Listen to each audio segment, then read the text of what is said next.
What happens when a man who has everything is about to lose the one thing he never truly valued? We're not talking about his fortune, his penthouse, or his private jet. We're talking about his wife. Picture this: the sterile white walls of the most exclusive maternity ward in the city. A woman is in the throes of labor, her body screaming as she prepares to bring new life into the world. Her husband, a self-made tech billionaire, is just a few feet away. But he's not holding her hand. He's on his phone, closing the deal of a lifetime, while his mistress stands by his side. But in this story of ultimate betrayal, there is a twist so profound it will shatter his entire empire. Oliver Sterling believed he was the master of his universe. At 35, his face was plastered on the covers of Forbes and Wired. His company, Sterling Industries, was a titan of innovation, a behemoth that had devoured competitors and reshaped the digital landscape. He lived in a sprawling New York City penthouse that was less a home and more a monument to his success, with floor-to-ceiling windows that looked down on the world he had conquered. Every object was curated, every surface polished, every interaction scheduled. His wife, Chloe Sterling, was supposed to be the most beautiful and perfect of his acquisitions. They had met 5 years ago, when she was a soft-spoken art curator, with a brilliant mind and a warmth that briefly melted his icy ambition. He saw her as the perfect partner, elegant, intelligent, and from a respectable, albeit unremarkable, middle-class family, the Chens. They were quiet people, a high school principal, and a retired librarian, whom Oliver treated with a polite but visible condescension during their rare holiday visits. They didn't fit into his world of cutthroat deals and champagne-fueled galas. In the first year of their marriage, Chloe had tried to build a home within the glass fortress. She filled it with art that had soul, not just a price tag. She tried to schedule unscheduled time evenings where phones were forbidden. But Oliver's universe had no room for spontaneity. His phone was a phantom limb, an extension of his will, and it was never silent. Now 9 months pregnant with their first child, Chloe felt the full weight of her gilded cage. The penthouse had never felt larger or colder. Oliver's excitement about the baby seemed transactional. He had already hired a team of nannies, enrolled the unborn child in the most exclusive preschools, and set up a trust fund that could finance a small nation. But he had never once simply placed his hand on her swollen belly and waited to feel his son kick. He was engineering a perfect heir, not preparing for fatherhood. Lately, his distraction had morphed into a manic obsession. He was on the verge of the biggest acquisition of his career, a hostile takeover of a rival tech firm, Apex Innovations. Apex was the final piece of his puzzle, the move that would make him not just a billionaire, but a legend. He spoke of it constantly, his eyes gleaming with a predatory light. "It's about legacy, Chloe," he'd said just last night, pacing the length of their living room. His phone pressed to his ear. "This deal, this is immortality." Chloe sat on the sofa, a book resting unread on her lap, feeling as much a part of the decor as the marble statue in the corner. "What about this legacy?" she had asked softly, gesturing to her belly. Oliver had paused, glancing over. "Of course, sweetheart. This is all for him. For us." But his focus was already back on the phone call, his voice dropping to a conspiratorial whisper as he spoke to his legal team. That night, Chloe couldn't sleep. A deep, unsettling fear had taken root. It wasn't just the impending birth. It was the gnawing realization that she was utterly alone. The calls Oliver was now taking at all hours weren't just with his lawyers. Sometimes a different voice would murmur on the other end, a distinctly feminine voice, smooth and confident. When Chloe had once asked who it was, Oliver had waved her off. Isabella Rossi, lead counsel for the opposition, just keeping the enemy close. But the tone wasn't adversarial. It was intimate. On this Tuesday morning, the city was slick with a fine mist. Chloe awoke to a dull, persistent ache in her lower back. She dismissed it as another discomfort of late pregnancy. Oliver was already gone, a note left on the kitchen island. Final push on apex. Don't wait up. Oh. By midday, the ache was no longer dull. It was a rhythmic, tightening a wave of pressure that stole her breath. She clutched the cool marble of the counter, breathing through it, her heart starting to pound.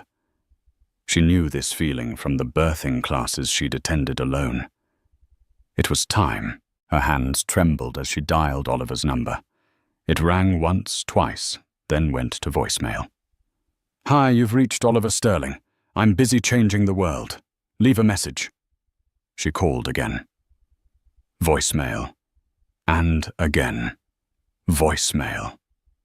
A third wave of pain, sharper this time, crashed over her. She slid down the kitchen cabinet, her breath coming in ragged gasps. Alone in a palace of glass and steel, with no one to answer her call, Chloe Sterling knew her life and Oliver's was about to change forever, but not in the way anyone could have possibly imagined. In a boardroom on the 50th floor of a Wall Street skyscraper, Oliver Sterling was in his element. The air crackled with tension and the scent of expensive coffee. He was flanked by his top lawyer, Benjamin Carter, and a team of analysts who looked at him with a mixture of fear and reverence. On the other side of the massive mahogany table sat the grim-faced board members of Apex Innovations. This was the final meeting, the moment he would break their resolve. His phone vibrated against the polished wood. The screen lit up Chloe. He glanced at it, a flicker of annoyance crossing his face. He'd told her he couldn't be disturbed. This was the most critical day of his professional life.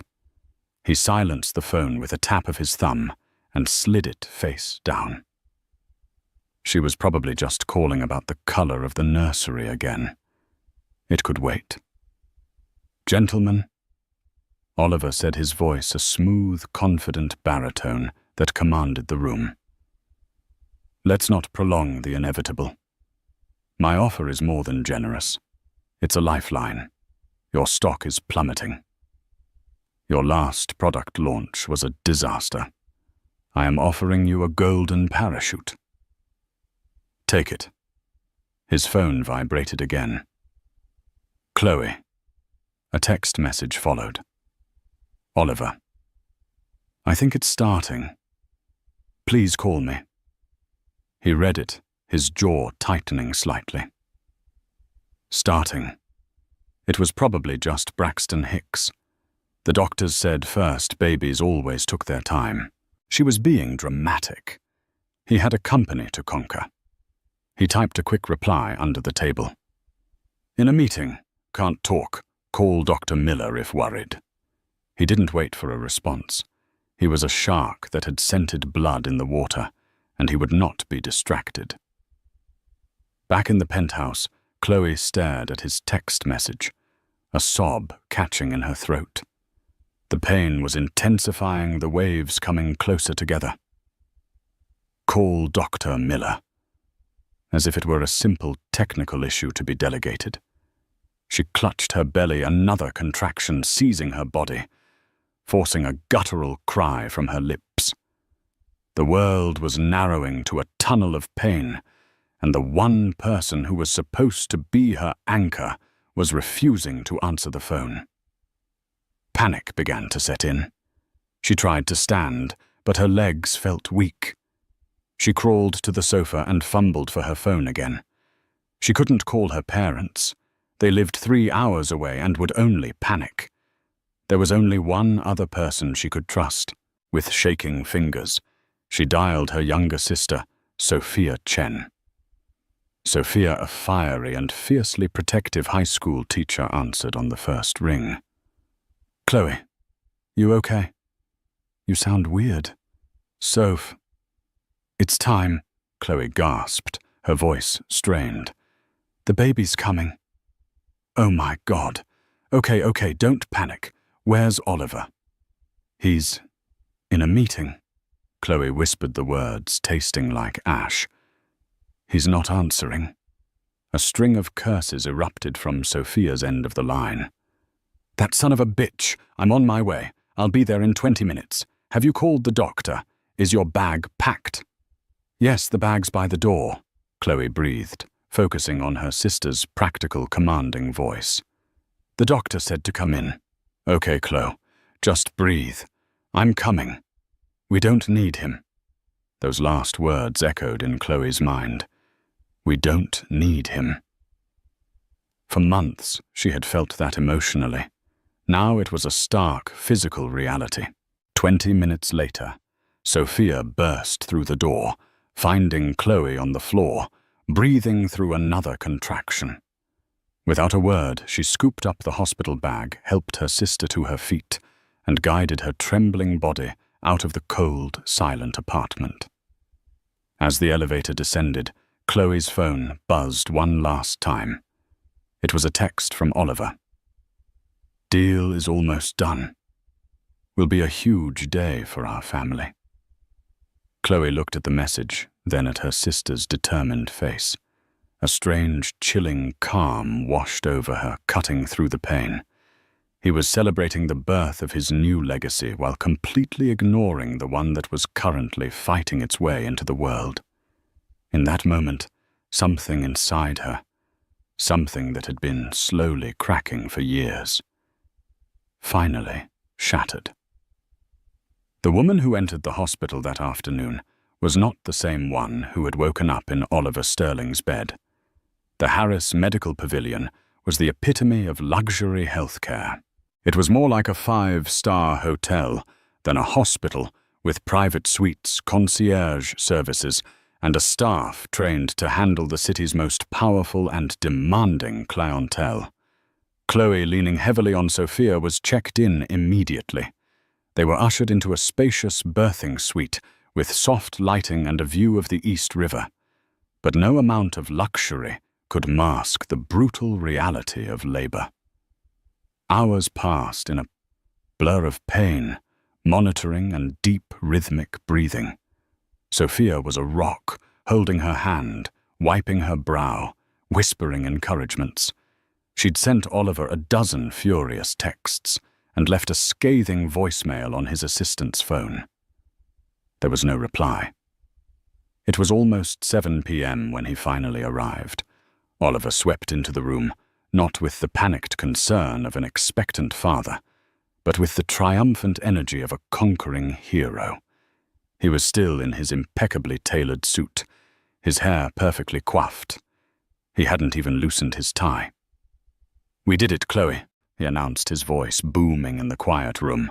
"We got Apex. The deal is closed. We're unstoppable." He strode over to her, his phone still in hand, and gave her a perfunctory kiss on the forehead. Chloe flinched, turning her face away. The smell of his expensive cologne was nauseating. Another contraction was building, and she squeezed Sophia's hand so hard her knuckles turned white. "Oliver!" Sophia hissed, her eyes like daggers. "She's in labor. She's been in labor for 7 hours. Where the hell have you been?" Oliver's celebratory mood deflated slightly. He looked at the heart monitor, the IV drip, and Chloe's sweat-drenched face, as if seeing them for the first time. I know. I came as soon as I could. The final signing was unavoidable." He tried to take Chloe's other hand, but she pulled it away. "Get out," she whispered, her voice raw. "What, Chloe, don't be like that. It was a big day. "Our son is going to be born into an empire," he said, his tone placating as if speaking to a child. Before the argument could escalate, the door to the suite opened again. A woman stood there poised and impossibly chic in a form-fitting designer dress. She was tall, with raven hair pulled back in a severe ponytail, and a gaze that was both sharp and predatory. She held a small, expensive-looking gift bag. It was Isabella Rossi. Sophia shot to her feet. "Who the hell are you? This is a private room." Isabella's lips curved into a cool, dismissive smile. She ignored Sophia completely, her eyes fixed on Oliver. "I hope I'm not interrupting," she said, her voice like velvet-wrapped steel. "I just wanted to drop this off and to congratulate the victor in person." Oliver's face went pale. He looked from Isabella to Chloe, a deer caught in the headlights. "Isabella, what are you doing here? This is not the time or the place." "Isn't it?" she countered, gliding further into the room. She placed the gift bag on a side table. "We just closed the biggest deal of our careers. It feels like a moment to be shared." Her gaze drifted to Chloe, a flicker of something that looked like pity, or perhaps triumph in her eyes. "You must be the wife. Chloe is it I've heard so much about you." Chloe stared at her, the pieces clicking into place with horrifying clarity. The late-night calls, the intimate tone. This was no mere business rival. This was the other woman, standing in her delivery room, and her husband had brought her here. Not literally, perhaps, but his actions, his world, his betrayal. They had invited her in. A wave of pain, more intense than any before, ripped through Chloe. But this time, it was mixed with a pure, white-hot rage. She let out a scream that was part agony and part primal fury. The heart monitor beeped erratically. "Everyone out," a stern voice commanded. A no-nonsense nurse, Patricia, had entered, taking in the scene with a practiced, weary eye. "Out now. The patient's blood pressure is spiking. You," she said, pointing a finger at Oliver, "are the father. Then you can stay. The rest of you leave." "I'm not going anywhere," Isabella said smoothly, crossing her arms. "Oliver and I have things to discuss." "I'm his sister," Sophia snapped, standing her ground beside Chloe's bed.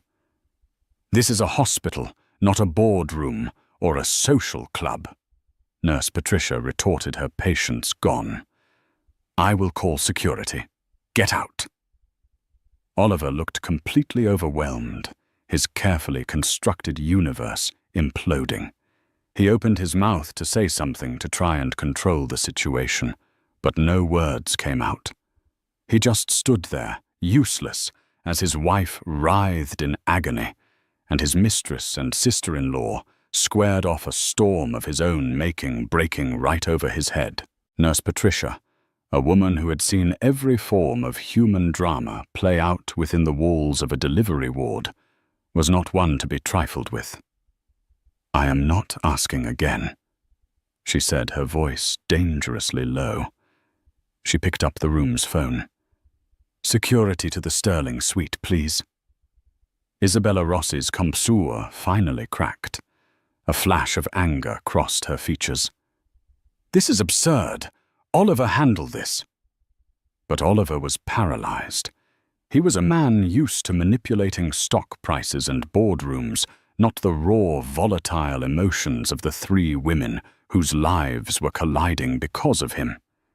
He looked at Chloe, her face contorted in pain and betrayal, and for the first time, a sliver of genuine fear pierced his armor of arrogance.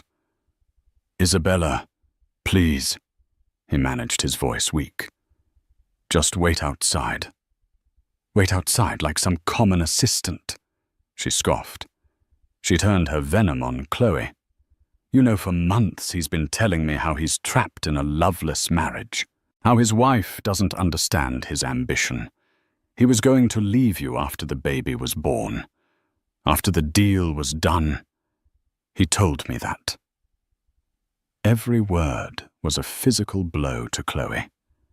She pushed herself up on her elbows, her eyes burning with unshed tears and newfound strength. And you believed him? She shot back, her voice shaking but clear. You thought you were the special one. You're just a clause in a contract, a temporary asset. He collects things, Isabella, trophies, companies, people. And when they no longer serve their purpose, he discards them. And what does that make you? Isabella sneered. The outdated model he can't wait to trade in. Enough! Sophia roared, stepping between Isabella and the bed. Get your cheap ambulance-chasing perfume out of this room before I physically throw you out. Just then, 2 uniformed security guards appeared at the door. They were large, stoic men, unfazed by the wealth on display. Is there a problem here, nurse? One asked Patricia. Yes, the nurse said calmly. This woman needs to be escorted from the premises. She's not family, and she is distressing my patient. Isabella looked at Oliver, her expression demanding he intervene. Oliver, are you going to let this happen? Oliver finally found his voice, a desperate attempt to regain control. Wait, everyone just calm down. There's no need for security. Isabella, you should go. We'll talk later. Oh, there's nothing to talk about, Isabella said, her voice dripping with ice.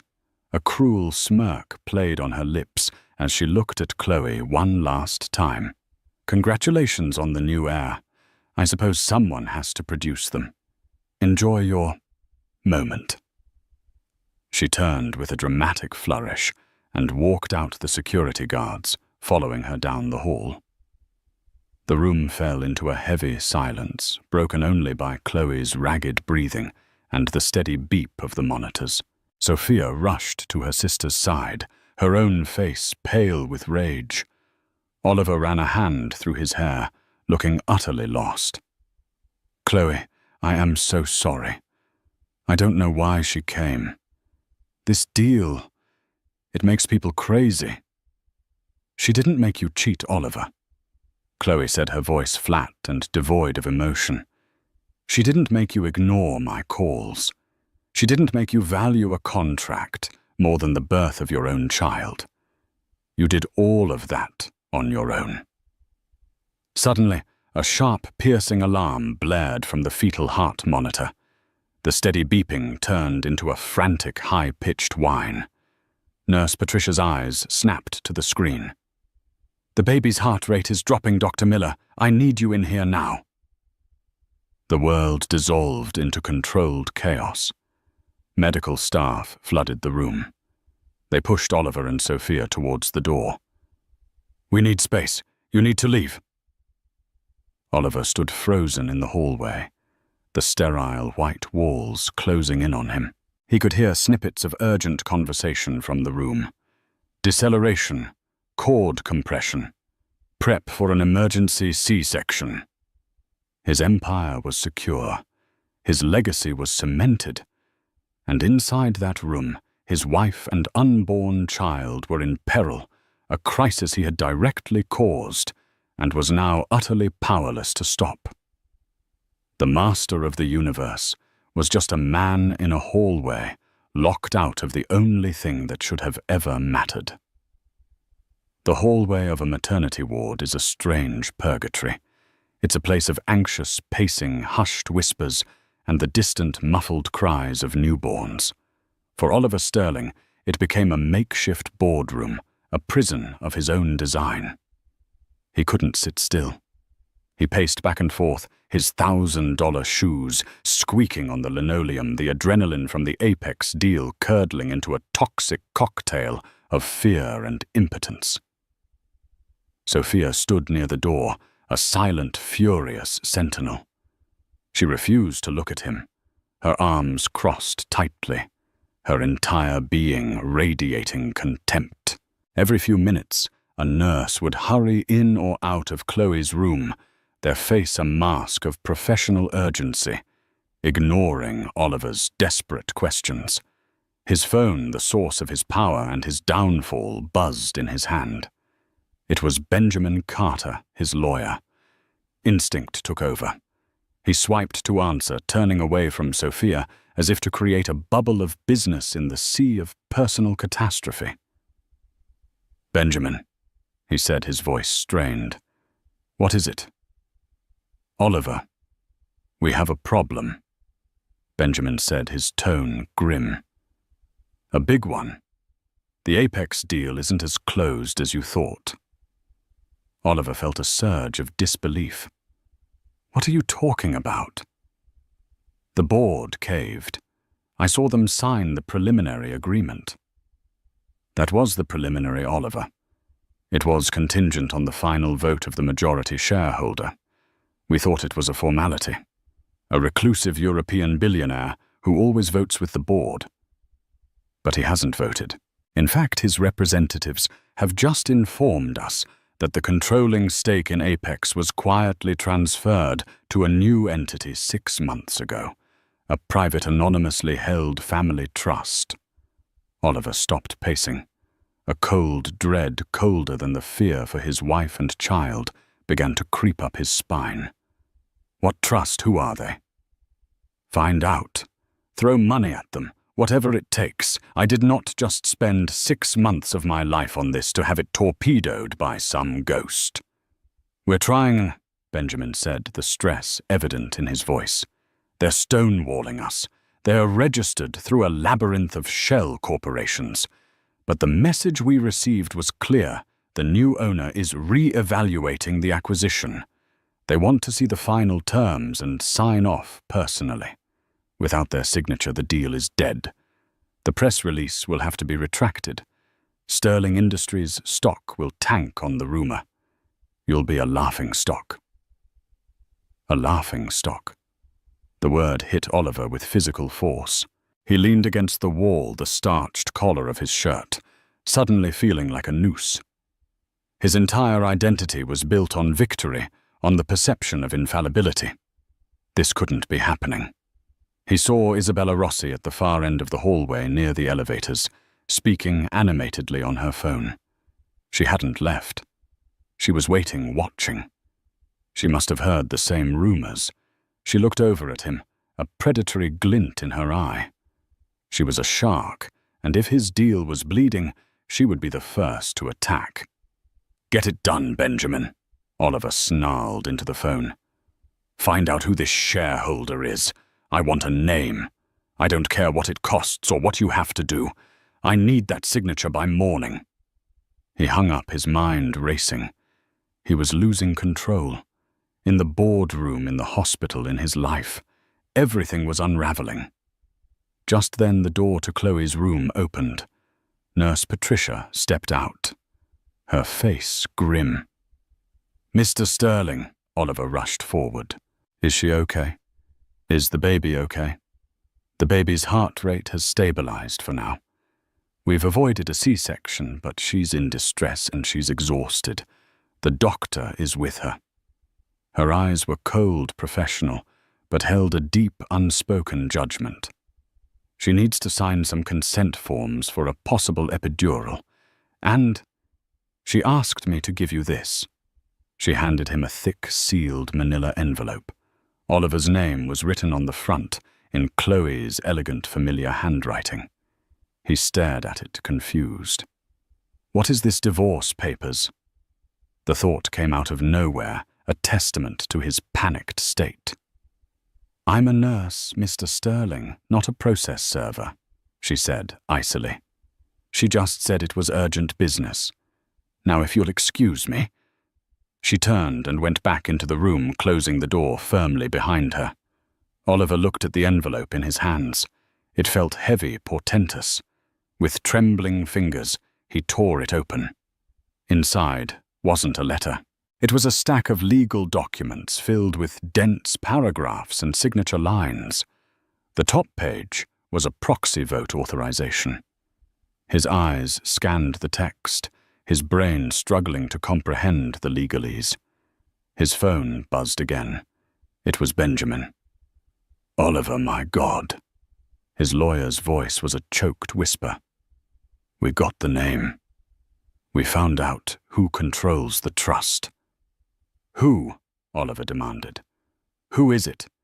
"The final transfer of ownership was executed this morning. The trust is officially registered as the Chen Sterling Family Trust." The world tilted on its axis. Chen, Chloe's maiden name, the name of the quiet, unassuming family he had so thoroughly dismissed. Oliver's eyes dropped back to the document in his hand.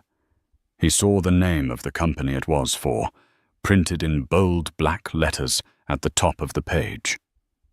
Apex Innovations. It all clicked into place in one horrifying, cataclysmic moment of understanding. The reclusive majority shareholder. The family trust. Chloe hadn't just been planning for a baby. She had been planning for war. The deal he had sacrificed everything for didn't belong to him. It belonged to her. For a long, suspended moment, Oliver Sterling couldn't breathe. The sterile, polished hallway seemed to warp around him, stretching into an infinite, silent tunnel.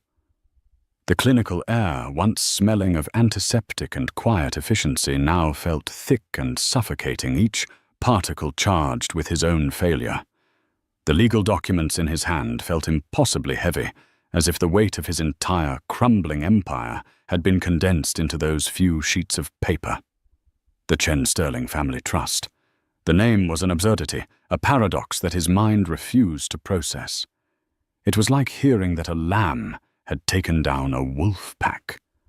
His mind a finely tuned machine for hostile takeovers and market domination sputtered and stalled. It scrambled for a logical explanation. A mistake. A clerical error. Perhaps a distant, unknown Sterling relative had married a Chen. It had to be a coincidence. It was the only possibility that allowed his universe to remain intact. He replayed the last year in a frantic, disjointed montage, searching for a clue, a sign he had missed. Chloe's family. The Chens. Her father, Richard, was a high school principal whose greatest ambition seemed to be perfecting his rose garden. Her mother, Mary, was a retired librarian who spoke in soft, apologetic tones and catalogued her spices alphabetically. He saw them clearly in his mind's eye, sitting at his dinner table during their last excruciating holiday visit, looking out of place and timid amidst the cold chrome and sprawling city views of his penthouse. He had treated them with the polite surface-level condescension he reserved for all people he deemed unimportant a social utility to be tolerated for Chloe's sake. Then a flicker of a memory dismissed as inconsequential at the time ignited in his brain. It was from about a year ago. Chloe had been quiet for days, grieving. Her estranged uncle, her mother's brother, had passed away. Oliver had barely registered the news, offering a clipped "my condolences" before turning back to his work. Later, she had approached him in his study, holding a sheaf of papers from an estate lawyer. "My uncle left me his portfolio," she had said, her voice small. "It's mostly tech stocks. I don't really understand any of it." Oliver remembered leaning back in his chair, a patronizing smile on his face. He hadn't even looked at the papers she held out. "Don't you worry about it, sweetheart." He had told her the words, now dripping with a fatal irony. "I'll have my accountants roll it into our asset management fund. It'll be a nice little nest egg for you." He had seen it as pocket money, a quaint inheritance. He, the great Oliver Sterling, had never once thought to ask the name of her uncle or the specific companies in the portfolio. Why would he? He was the sun. Her small inheritance was a firefly. It never occurred to him that a firefly could hold the power to blot out the sun. On the other end of the phone, Benjamin Carter's voice was a frantic buzz pulling him from his spiraling thoughts. "Oliver, are you there? The vote just came through. Our contacts on the inside are in a panic. The majority shareholder has officially voted. It's a no. The resolution to accept your acquisition offer has been defeated. It's over. The deal is dead." The words hit him not like a hammer, but like the slow, inexorable crush of a hydraulic press. No. The vote was cast. The war was over. And he had lost. He slowly lowered the phone, the sleek black device feeling alien and useless in his hand. His eyes dropped back to the proxy form Chloe had given him, delivered by a nurse like a final mocking sacrament. He saw it for what it was now. It wasn't a tool. It was a message, a beautifully cruel piece of theater designed to make him a spectator at his own execution. She hadn't needed his input or his signature. She had wanted him to be holding this worthless piece of paper at the precise moment he learned the truth to ensure he understood the full depth of his irrelevance. She hadn't just defeated him. She had humiliated him.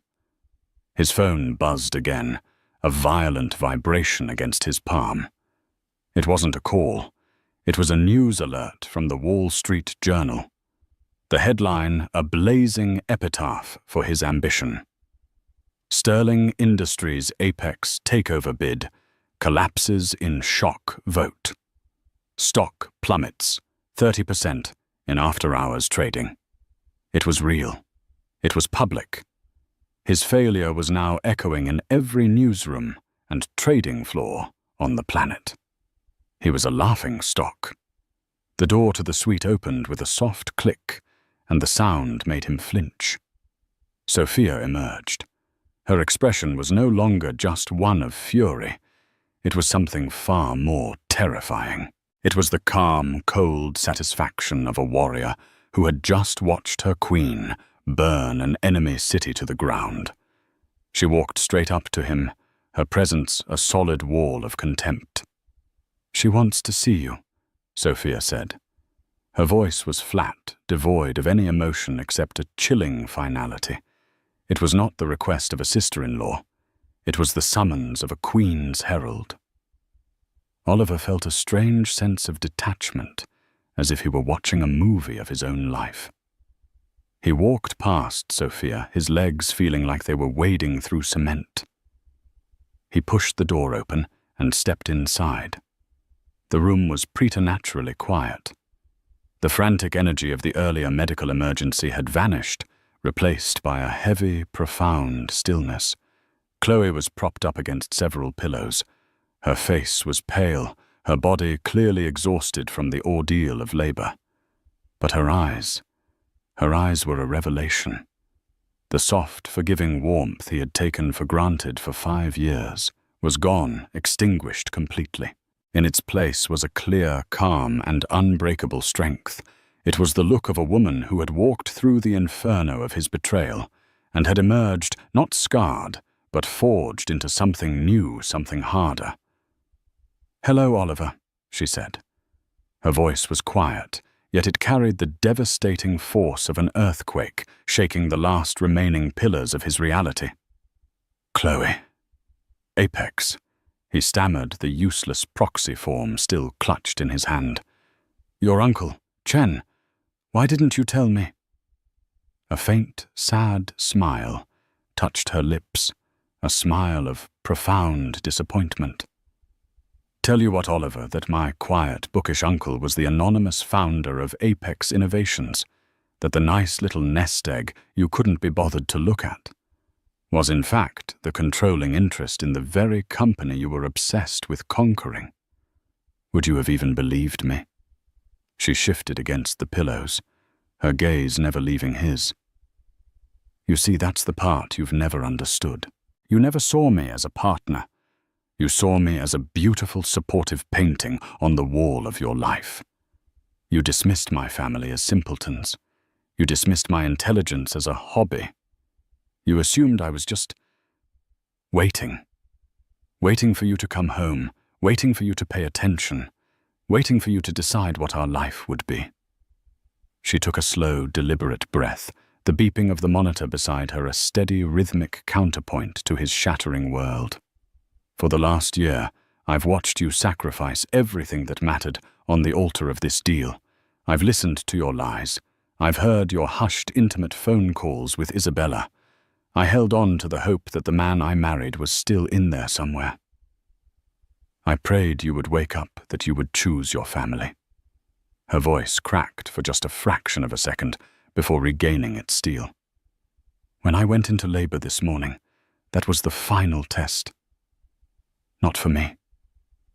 For you. I called you Oliver. I begged you to come, and in the most important moment of our lives, you looked at your phone, you saw my name, and you chose the deal. Her gaze was unwavering, a prosecutor delivering a final verdict. So I decided to choose too. I choose my son. I choose myself.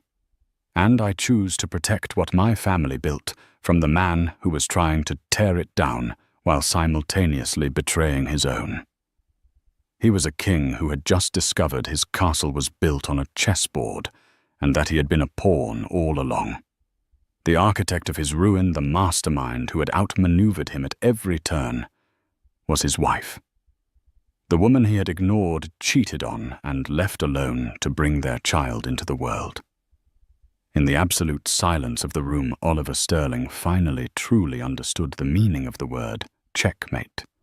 Oliver Sterling, the man who had once commanded boardrooms with a single cutting phrase, found himself utterly voiceless. He sank into the plush visitor's chair in the corner of the room, a throne of shame in the new kingdom his wife had just revealed.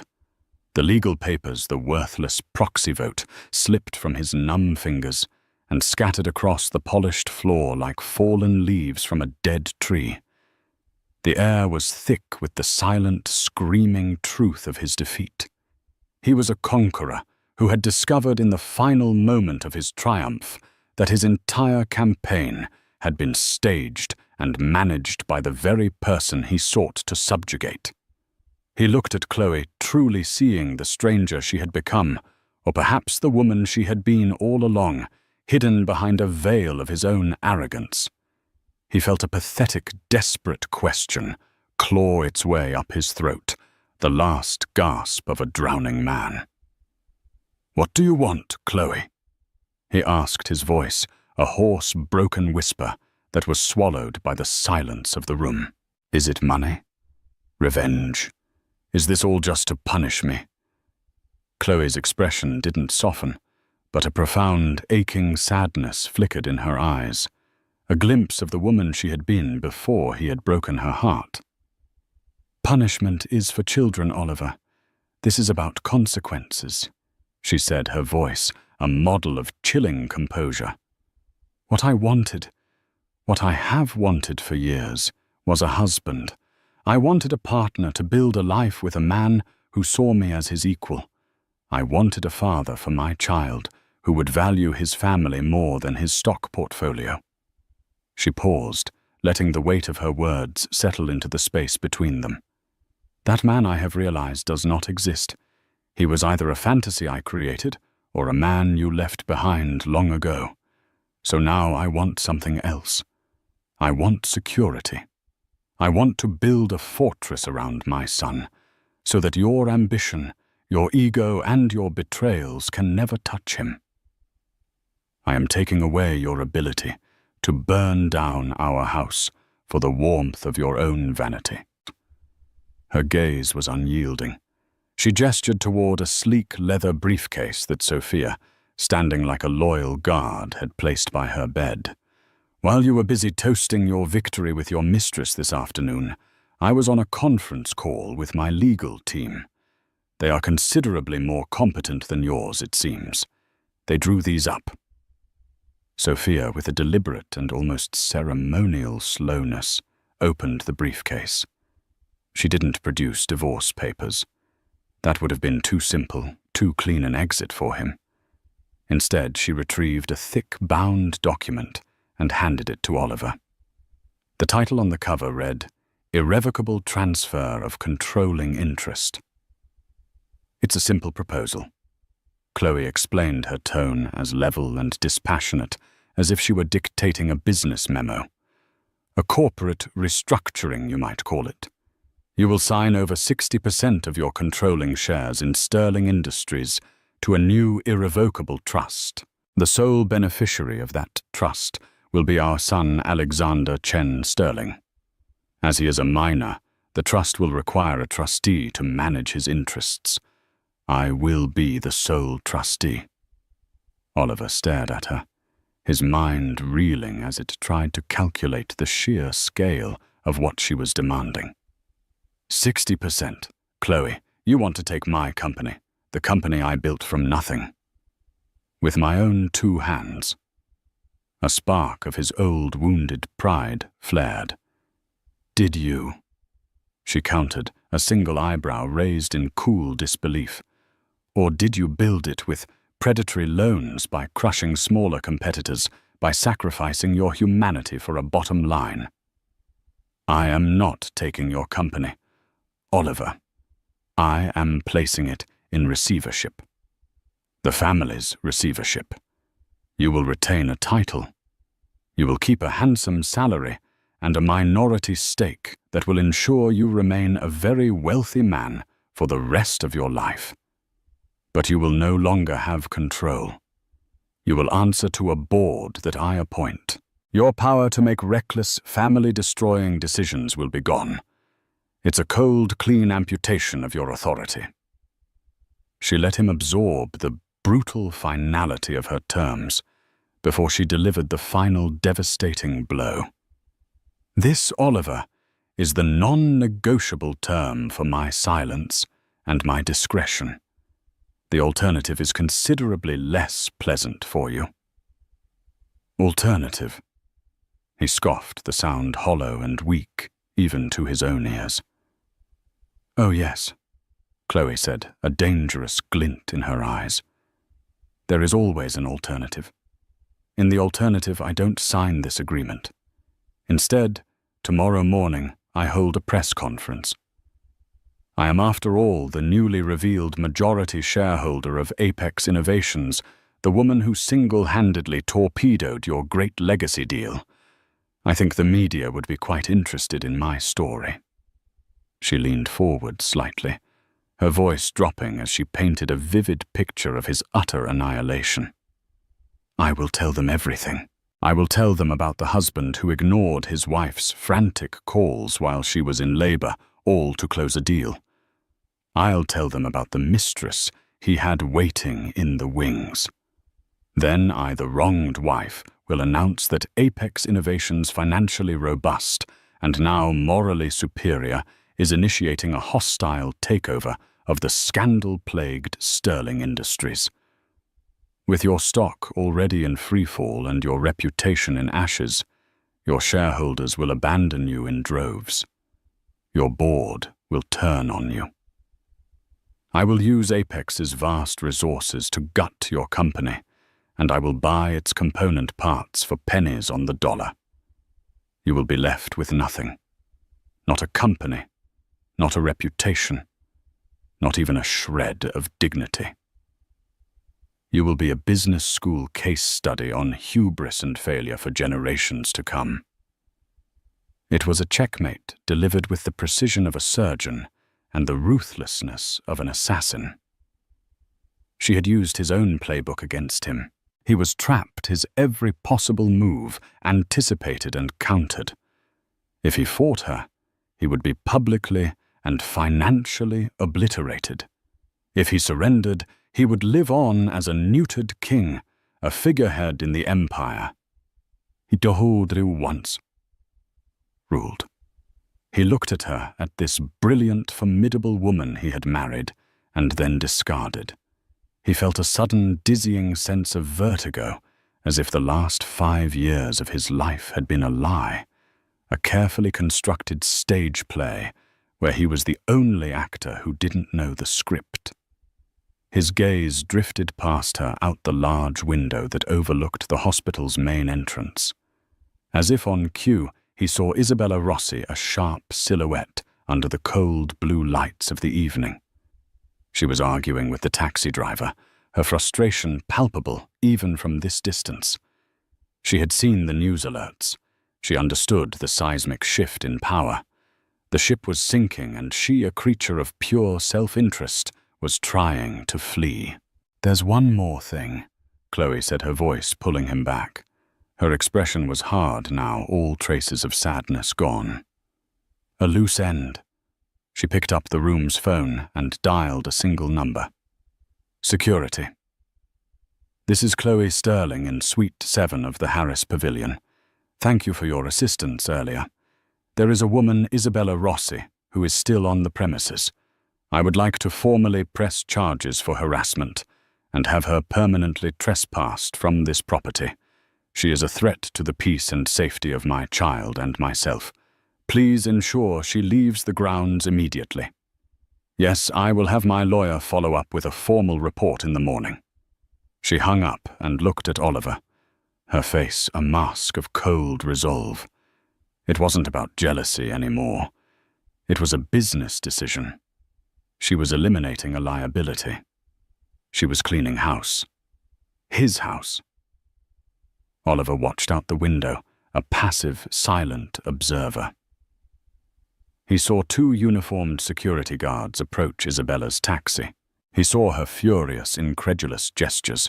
He saw the guards stand their ground, impassive and unmovable. Finally defeated, Isabella was forced to exit the taxi and was escorted off the hospital grounds, left standing alone on the public sidewalk under the harsh glare of a streetlight.